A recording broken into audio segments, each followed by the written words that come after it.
আসসালামু আলাইকুম। আজ আমি কথা বলবো যাদের হচ্ছে হঠাৎ করে পাতলা পায়খানা হলে বা ডায়রিয়া হলে কোন ওষুধটি খাবেন, কতদিন খাবেন, কিভাবে খাবেন।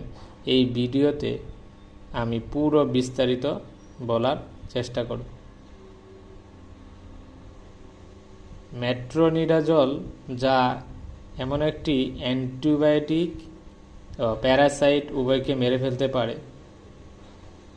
বিশেষ করে অ্যানারোবিক ব্যাকটেরিয়া অক্সিজেন ছাড়া বেঁচে থাকতে পারে, ওইসব ব্যাকটেরিয়াকে মেরে ফেলতে পারে। এই মেট্রোনিডাজলের প্রধান কাজটা কি? কাজটা হচ্ছে পেটের প্রদাহ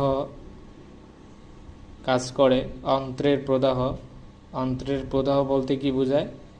মুখ থেকে পায়ুপথ পর্যন্ত